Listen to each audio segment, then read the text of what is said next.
Hello, everybody, and welcome to Rationally Speaking. This is a show where me and my colleague, Stuart Carrington, we talk about something called rational emotive behaviour therapy. We do it through a specific lens, mainly through sport.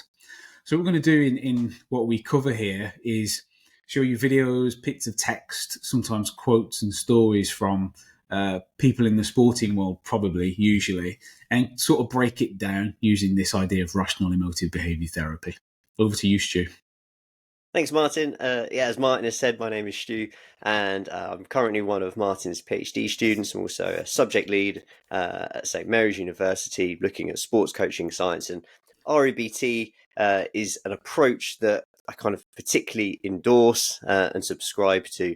And hopefully, as we go through some of these examples, you'll see kind of these inner workings of the REBT framework and how they can relate to lots of different examples. As Martin said, particularly sport is the field of interest for both of us, but we're going to show you how REBT essentially seeks to minimize our discomfort, our suffering, and promote more adaptive and healthy behaviors. Yeah, and maybe it's worth just spending a couple of minutes just explaining maybe who we are and Sure. why we've come to this kind of situation where we're together online talking about this weird stuff. So I'm Martin Turner. I'm at Manchester Metropolitan University as a reader in psychology.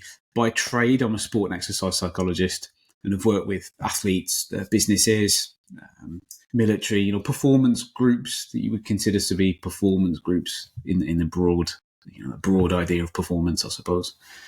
In some ways, we're all performers, aren't we? And we're trying to find a way to manage our lives, manage our performance, deal with pressure, work within teams. And in sports psychology, we try to find models, ideas and frameworks that we can use to help people to do that, whilst at the same time, hopefully, helping ourselves to do that. Physician, heal thyself is the saying, isn't it? And one of the frameworks that has kind of started to grow in the past 10 years is this idea of rational emotive behaviour therapy. And I first got interested in this in sort of the 2010s, did some training, did some research in this area initially, decided that this might be a good thing to kind of specialise in because it seemed to give me quite a bit of value as a practitioner when I was working with athletes, particularly at that time. So have really, just gone into more and more depth over the years and started to figure out the limits of REBT, how it can be used, how it maybe can't be used. And probably more recently, the past couple of years, me and Stu have really been talking more generally about REBT, how it applies to so many things in the world of sport and outside of sport. And therefore, I decided, well, why don't we record some of these conversations and put them out there, because maybe there's other people interested in this area, just like us. Yeah, absolutely. I mean, I've already mentioned where I'm based, Martin, but I guess just to sort of discuss how I became interested in REBT, it was during my master's, which Martin was my supervisor for, that kind of I got introduced to REBT, and I just feel that as someone that's interested in sports psychology and this kind of field, you're looking for a very approachable, flexible, and applicable approach, kind of to form a bedrock for the work that you want to do with athletes and other individuals. And REBT really sort of spoke to me for lots of reasons. And I think what we want to do in this podcast is rather than kind of go over REBT in a lecture format, is actually kind of show you, through examples, through videos, through athlete testimony, etc., and kind of illustrate this flexibility and adaptability. But I think what I would say is that I found REBT particularly appealing because of how applicable it was to individuals. It's a very flexible approach. It very much embraces and accepts that we are going to feel negative emotions sometimes. We are going to feel frustrated. Things are going to be unpleasant from time to time. But what we can do is we can seek to minimize that and to promote well-being and improve performance as a consequence. I'm currently working with referees or sports officials as my population of interest, and I found that REBT is particularly applicable in this population for many reasons, and I'm sure that as we venture into more of these podcasts, that will become apparent. Yeah, thanks, Stu. I think we'll at some point. I think at some point we'll cover kind of the history and background of REBT and where it came from and what it's all about. So as you said there, I think we'll kind of give examples and illustrations and then draw the theory out of those things and see how far we get into that. And then, maybe at a later date we can cover some kind of more academic-y, geeky type stuff to explain to people what is this thing and what are the nuts and bolts of it and how can it be used and what's its history. But I think today we wanted to watch something together for a short while. A speech given by Roger Federer at I think it was 2024 commencement address at Dartmouth. And within that, I think there's some bits and pieces that might interest us from an REBT perspective. So what I'll do is I'll share my screen, and then we can kind of have a look at that video, and then afterwards we can make some comments. And it was well deserved. Some defeats hurt more than others. I knew I would never get another shot at 6 in a row. I lost Wimbledon, I lost my #1 ranking, and suddenly people said, he had a great run. Is this the changing of the guard? But I knew what I had to do. Keep working and keep competing.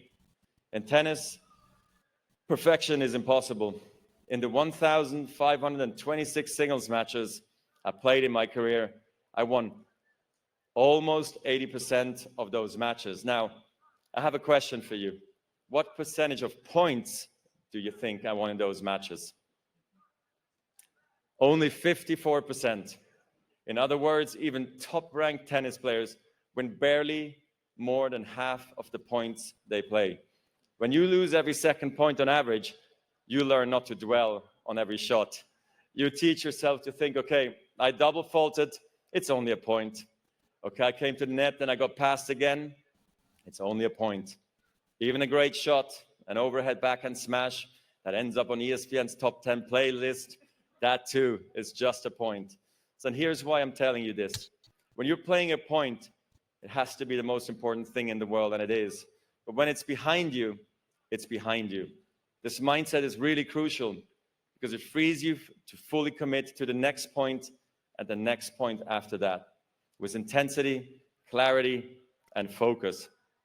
The truth is, whatever game you play in life, sometimes you're going to lose a point, a match, a season, a job.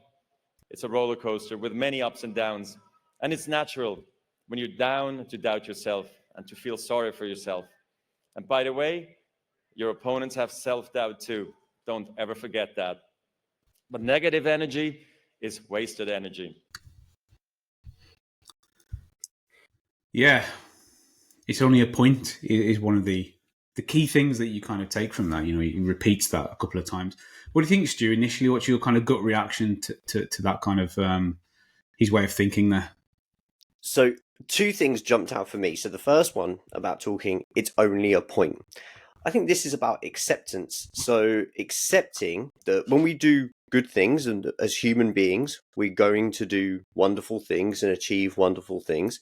It's important that we appreciate, and he kind of alludes to this, that we appreciate, it's in the top 10 playlist, top 10 shots. That's wonderful and great.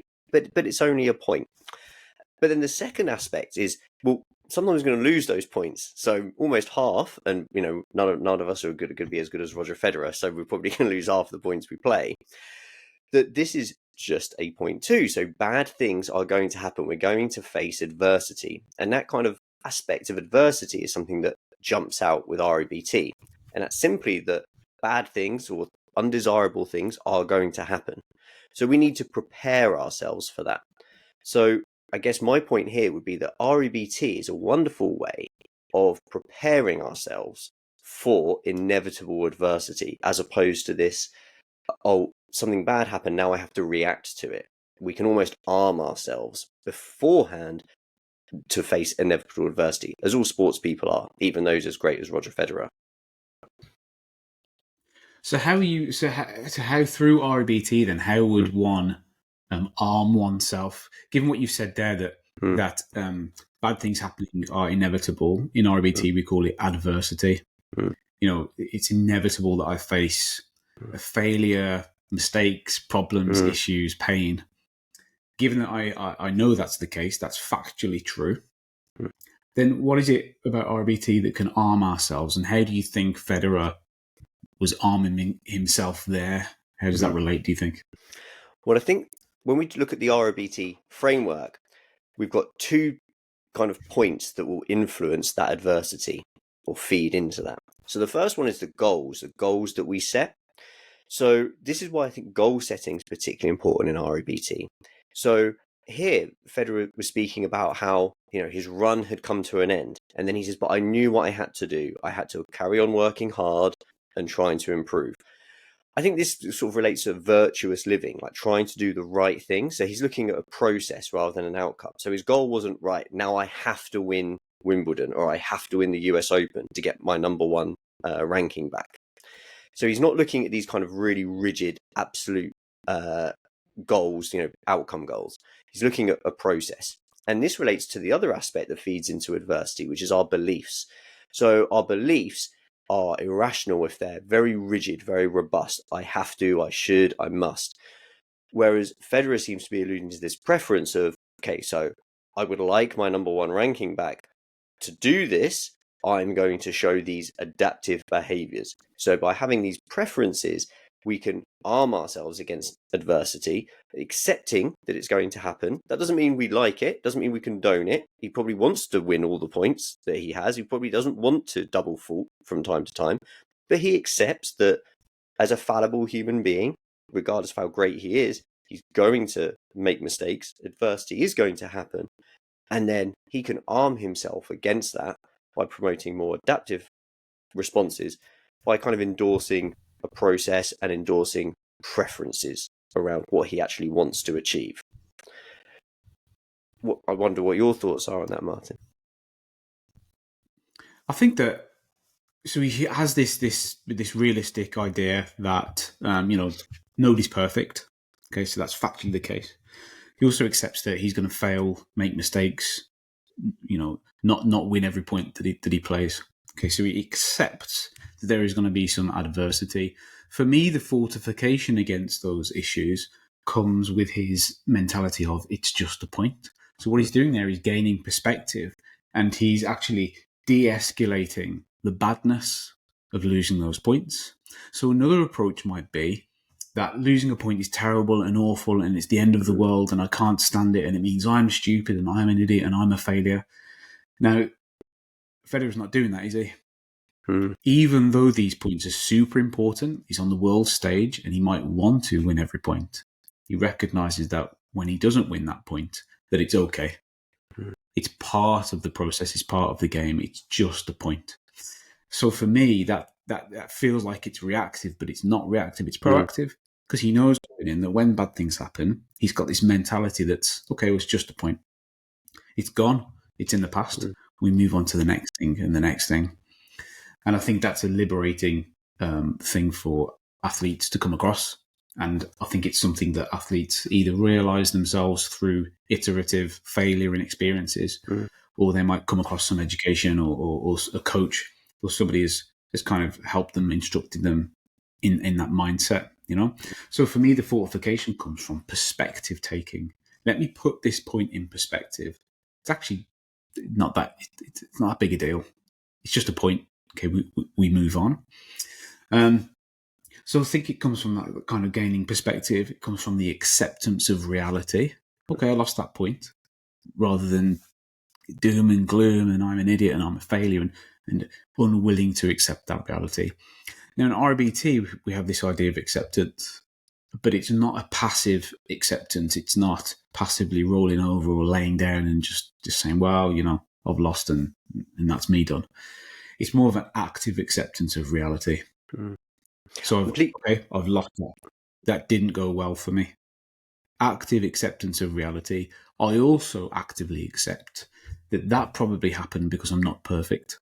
And sport is unpredictable, pretty uncontrollable game, So I accept that. I accept all of those truths. Then in that acceptance, now I can figure out how to operate. Well, I can operate by taking perspective on bad things that happen to me. Staying committed to my values as I'm performing, as you said there, Stu, rather than necessarily the outcome, focusing on the values as a part of the process. So, but that all comes from that acceptance of reality. peace, I think, at the centre of that. And that really comes across for me in that video there. Yeah, I'm really pleased you brought up this kind of notion of active acknowledgement or active acceptance, I think you called it, because this is something that I find when you work with an individual, sometimes they wrestle with a little bit. So some people almost want to embrace this challenge, if you like. And I think this is an area where our beliefs can be socialized, particularly like coaches, the media. You know, people talk about not accepting failure. I refuse to lose, this kind of an approach. And actually what we know through our research and evidence-driven work is that actually top level athletes, they don't like to lose. They certainly don't want to lose, but they acknowledge it's going to happen and they move on from it because they haven't got to where they are winning all the time. And they haven't got to where they are without ever facing adversity. And that, actually, to arm yourself against that is probably more proactive and accept that it's going to happen. It's probably a lot more adaptive than just thinking, well, I'll just never face that adversity at all because I just won't lose or nothing bad's ever going to happen. Yeah, and I think that becomes a bit of a desperation then. That becomes, I must not lose and I have to win all the time. And that becomes a desperation. And I don't think consistent good performance comes from a place of desperation. I think it comes from executing the processes, But also what stands out to me is Federer talks about how perfection is impossible. So I think he says in tennis, perfection is impossible, And, when we think about perfectionism, that's something that often athletes are often reported to be perfectionists and have perfectionistic mindsets. And there are different types of perfectionists that we can get into down the line on another day, maybe. But I think the point I wanted to make was the idea of still aiming for perfection. So understanding that it's not possible, but actually trying to get yourself from a performance perspective to be as perfect as possible, but also recognizing that you're never going to get there. It's like a worthwhile pursuit. I think when that pursuit becomes a little bit toxic is when we start to demand that perfection and when we use the lack of perfection as a reason to berate ourselves. So I have to be perfect in every way. And when I do something that demonstrates that I'm not perfect, then it means I'm a complete loser and I can't stand it. And so in REBT, we have this ABC framework. It's really GABC, but for the moment, let's consider ABC. I face a tough situation, I lose a point.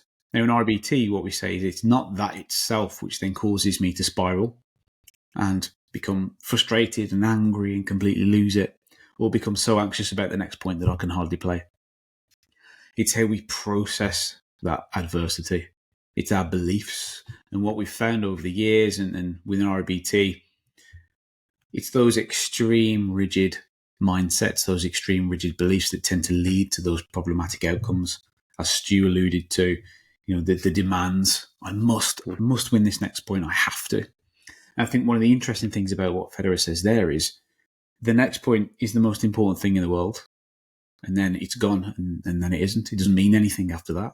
So there is a motivational quality to really approaching this with intensity and this, have to win mindset. But then you've got to let go of that instantly. You can't hang on to that. You can't keep going with that because it's just too exhausting to do that. It's too desperate, to constantly have that mindset. And I think we've talked about this in the past around doublethink. About, well, I'll use this mindset because it's useful for the moment, but then as soon as I've got the opportunity, I'll abandon that mindset because it's actually not suitable for life. I think Federer in glimpses there is kind of demonstrating that a little bit. Like, this is the most important thing in the world, but he also recognizes that it isn't. So you're actually agreeing with two competing beliefs to get you to an endpoint that you need to get to. One belief is good for the time being, but the belief of, it doesn't matter, it's only a point, it's not the end of the world. That's great for life. That's great for your general approach to your sport, your craft. But in the moment, yes, you might need that intensity of have to. So it's quite a nuanced point there, I think. But I think that's what it takes to perform at that high level. It does take nuance around mindset. It's not all or nothing, black and white thinking. It's, this is good for me now. I can abandon that or drop that at a moment's notice when it's not good for me, and I can shift into something else. I think you have to be flexible as an elite performer, and I think REBT in itself is flexible, and that's something that we'll illustrate as we kind of go through these podcasts and these recordings. I guess from what you've just said, Martin, there's kind of two things that jumped out to me, and I made a couple of notes while you were talking.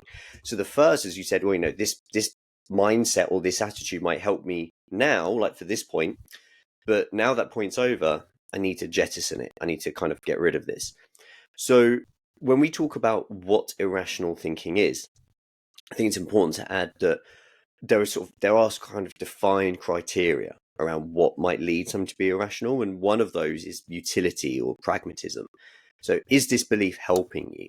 So, okay, it might have helped me in that one particular moment, but it won't now, so I need to get rid of it. And I think that is something that REBT does to help fortify people against adversity. So, okay, so it might be acceptable to think X belief going into a point, but if you hold on to that, it's not going to be helpful anymore. And this is reflective of my second point, which is the importance of language in our beliefs and REBT, how we articulate ourselves. So if we genuinely believe that we have to win the next point, not only might that lead to the desperation that you've alluded to, Martin, but of course, if we don't win the next point, well, it's going to be awful because we've just said we have to. So if we have to do something and we fail to do it, it must be awful, or it must make us a loser or useless or worthless. So we tend to see these kind of secondary impacts that stem from these kind of rigid demands that we have. And I feel that importance of language is really like an integral feature of REBT. And I wanted to know what you felt Federer was kind of suggesting his beliefs may be with the language that he used in that clip. It's always tricky to infer what somebody believes or thinks, isn't it? But I think you can infer quite a bit from how somebody behaves. So I think we've spoken in the past, and one of my favourite examples of belief is, if I tell you that I think the exit to this room is through the window, and then when I leave, I get up and use the door, then I've told you what my belief is through my behaviour. So I think we can only look at Federer's language, his non-verbal language as well, obviously, how he plays and how he behaves on court. You can only assume that he has this kind of rational, calculating mindset. It's not always the case. Have we seen Roger Federer lose his temper on court? Of course. Have we seen him capitulate to pressure? Of course we have, But on balance, then for me, this is an individual that I would characterise as somebody who's quite rational and logical and able to keep their emotions in check. Seems to be, as we've discovered here, seems to be doing that through perspective taking, through keeping things in the right perspective. It's not the end of the world when I lose a point. There's always the next point, So that's how I would characterise Federer from what I've observed. I would say, not knowing him at all, just from observations. He puts that across. What's interesting about that is it's entirely possible to have beliefs that are very extreme and rigid and pressured and all the rest of it, but conduct yourself in a way that's very, very calm and calculated and controlled. Of course, that's possible. And that's more difficult to do, isn't it? It's actually probably more efficient to align your beliefs with how you want to behave. So if I want to behave a certain way, then I'll align my beliefs with that behaviour. So I'll think in a way that serves that behaviour, rather than thinking chaotically and then expecting to give a balanced, organised performance. To me, it makes more sense that you would think in a way that you want to behave. And I think that's potentially what we see with Federer and comes across quite a bit in that speech, I think. I'd like to bring up one more point around Federer, not just particularly about this speech, but just about this individual. So here's someone that's clearly had a long career. So he mentions that, had a good run, and this wasn't even like at the end. It was, kind of reclaiming the number one spot, and clearly, one of the most successful athletes of all time. So that longevity has to come from enjoyment, because if we're not enjoying what we do, then in the face of adversity, which we've explained will inevitably happen to everybody at some point, we're kind of more likely to quit. We're more likely to not persist or strategize, all those wonderful things that good athletes do when they face these kind of barriers, if we're not enjoying it. So we know through research that, rational thinking tends to lead to great enjoyment and well-being. And I just kind of wanted to illustrate that point, or that bridge between language and enjoyment again. Because if we feel we have to do something and we don't do it, well, not only are we probably going to self-depreciate, but I also feel that we're never going to be pleased with what we do, because we can never kind of reflect upon a positive aspect. It's just more like a relief. I feel, I have to win this next point. I have to win this competition. Oh, great, I won it. So all I did was I sort of staved off that kind of misery. I kept at bay the disaster that might have happened if I had lost or I hadn't have won that point. Whereas by accepting that, well, I may win, I may lose, but this is what I'm going to focus on to try to win, because I'd really like to win. If we don't, okay, it's disappointing and it's going to be particularly unpleasant, but it's certainly not the end of the world. And I can move on and I can enjoy what I'm still doing. Yeah, I think that links to motivation and some of the work that we've been doing around how irrationality, have to, how that links to different motivational qualities. The language you're using there is it's like an obligation to do that thing. And that might be powerful in the moment, but I don't know if it's sustaining over a long period of time. Because when you do achieve those things, it's like, well, I did what I was obligated to do, and that's about it then. It can feel superficial and sort of facile when you get that attainment. You mentioned there you might experience relief rather than the happiness that you might anticipate that you would feel after you've achieved something. But I think if we kind of extrapolate what Federer is there saying for life in general, and the ups and downs that we all go on, to what extent are we able to keep perspective and to keep things in balance? And I think that's what REBT allows people to do in spades. Because it's like, okay, you've experienced an issue or a problem. Okay, now you can turn to those beliefs that you've developed that keep you on track and keep you balanced and stop you from blowing this thing out of proportion completely. So you've failed an exam, you've lost a performance, as Federer says there, you lost a job, whatever it is, whatever adversity you're facing, there's the opportunity there to then shape your emotions and shape your behaviours through how you think about that. And extrapolating Federer's ideas there, Federer's mindset, it's like, okay, this is bad. This could be really bad, but it's not in fact the end of the world. It's not terrible. It's not awful. It's just really bad. And therefore, there's opportunities and options here to move forward. And I always say your first job is to not make it worse. Forget about making it better for the time being. Don't make it worse through your language, through exaggerating and aggrandizing the adversity by describing it as terrible and awful. That's not going to get you. That's not going to get you anywhere good. It might feel good in the moment because it can feel cathartic, and by using those words, it might get attention from people around you, but it's not really going to help you in a meaningful way. So I think if we extrapolate that to our lives and our jobs, our pursuits, then I think there's lots to be taken there. And obviously, who knows if Federer has ever come across REBT or whether he's read the work of Albert Ellis. Probably not. I don't know. He's probably a well-read guy. He might have, but I'd say probably not. And one of the things that's interesting to me is when we look at these examples, and we will continue to do so, is this stuff is out there. We're relating it post hoc to REBT, but it's there to be learned from and to be taken seriously, I think, around how these high performers structure their mindset, structure their beliefs.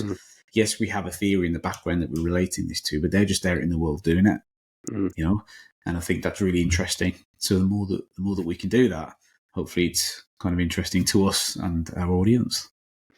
I think our listener, and I'll use the singular just so we don't kind of overestimate and exaggerate our popularity. And if we don't exaggerate, of course, Mark, if we just assume there's only one listener in our audience, then we won't sort of maximize our distress when we find out it is just one. Of course. Yeah, very, very, very balanced. Exactly. See how I seamlessly inserted what you just said? Yeah. You fortified yourself against the failure of this podcast. Exactly that. That's great. Let's call it there, Stu. And so next time we'll pick up another example, maybe something a bit different, and we'll again extract some of the rational emotive behaviour therapy bits and pieces from that, and have another worthwhile conversation, hopefully. Perfect. Sounds good. Thanks, everyone. Thanks, everybody. See you in the next one.